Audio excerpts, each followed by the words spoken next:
lu am solo la débat bi ñu posé autour de la justice loolu déjà la ñuy rafetlu Pastef balaa moo ñëw ci nguur gi dafa jëloon justice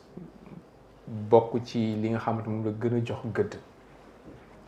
diagnostic bi mu def ci réew mi engagement pour jël réew mi yóbbu ko feneen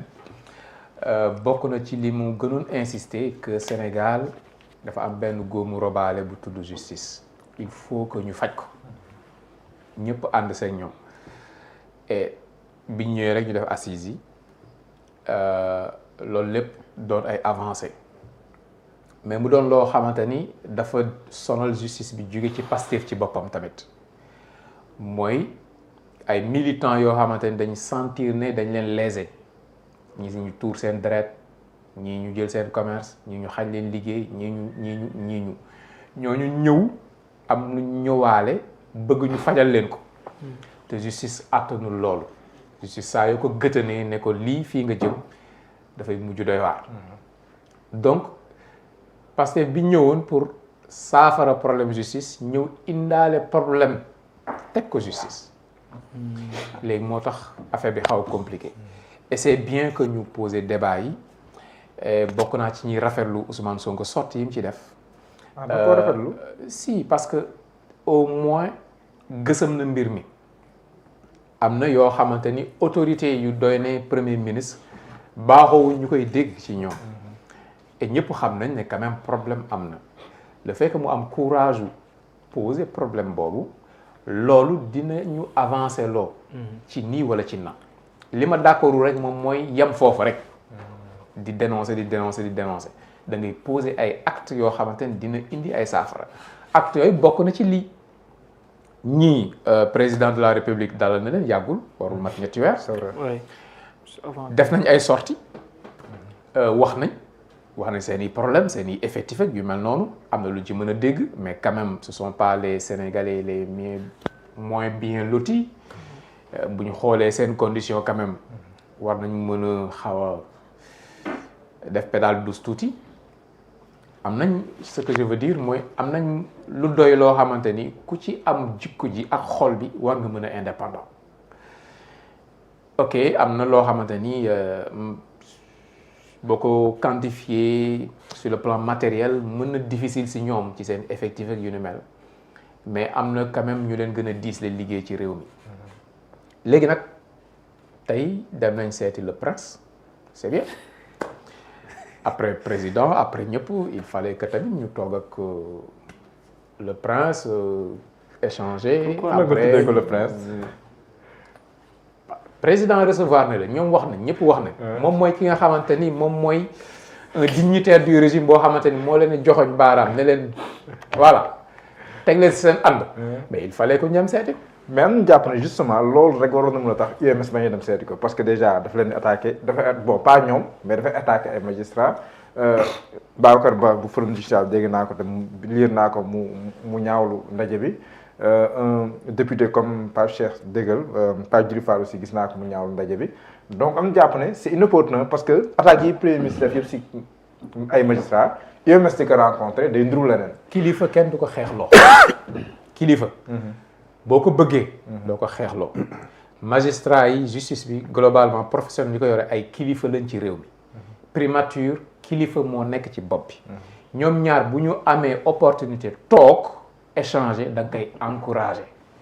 mais cuut ci bi coppat ci bi bokk na ci li ñu sonal moom lañ doon wax sànq ci opposant bi ak titulaire du pouvoir bi nañu bàyyi di xeexloo nit ñi nañu bàyyi suñu frustration ñu koy dugal ci ñeneen Sénégalais moo baaxoo noonu am na ñoo xamante ne tey boo leen invité fii loo leen mënti poser ces questions am na ñu xaare lañ leen xaare goo xam tant que jëloo kurpañ dóor leen pour ñoom débat bi dafoo dara jàllo léegi yow nangu xeexal leen fii non kilifa kenn du ko xeexloo cut ci bii coppat ci bii nañ ko wàññi premier ministre wax na li muy wax loolu la gën magistrat yi génn nañ défendre nañ seen bopp léegi bu ñu amee pour toog mais loolu nañ ñaan kay mu jur saafara rek bu ko defee institution judiciaire dañ ko soxla mu dëgër exécutif bi def li mu war a def Sénégal avancé loolu lu ñu war a encourager la mais naan ok comme waxoon na lii waroo fa dem boo fa demee da ngaa tuutal sa bopp yooyu man ànduma ci. ah àndoo sax. Ouais. baax na leer na. Non, en fait,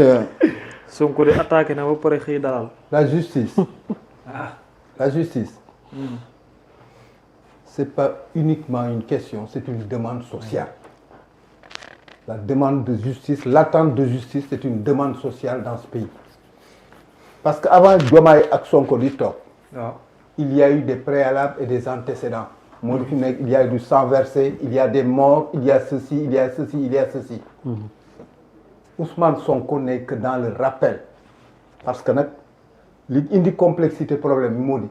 il en a deux de casquettes. Boo dindee casquette citoyen. Il est Premier ministre et il est président d'un parti qui a installé quelqu'un au pouvoir.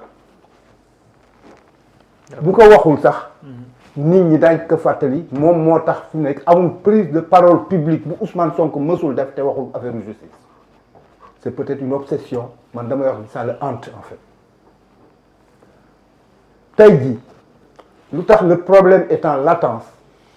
moo di c'est pas uniquement un prince, il est sous tutelle de quelqu'un qui a le dernier mot et tous les pouvoirs et qui s'appelle Bassirou Diomaye Diakhar Faye. Ousmane Sonko nekk dans le rappel tey jii bu bëggoon problème yooyu changé wu réellement.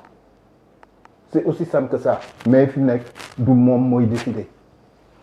Le cachet, la signature, c'est Diomaye qui l'a. Rappel. Mais les gens oublient. Tu as l'impression à de certains moments que les Sénégalais, en fait, ne prennent pas Ousmane Sonko pour Premier ministre, mais c'est le président de la République. C'est pas à lui de dire que fi nekk lii dafay changer. Dafa bëgg mu changer, mais fi nekk pour changer bu moom moo koy changer. Il a la possibilité nag et le droit et même le devoir en tant que Premier ministre de convier les magistrats parce que quelque part aussi ils sont dans l'attelage républicain dañ cee bokk et à la limite aussi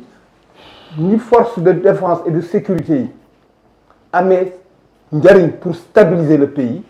loolu une justice réellement installée dans ses habits nécessaire pour stabiliser un pays et des esprits. C'est-à-dire que Ousmane Sonko n'est jusque dans ce rappel-là. Je crois que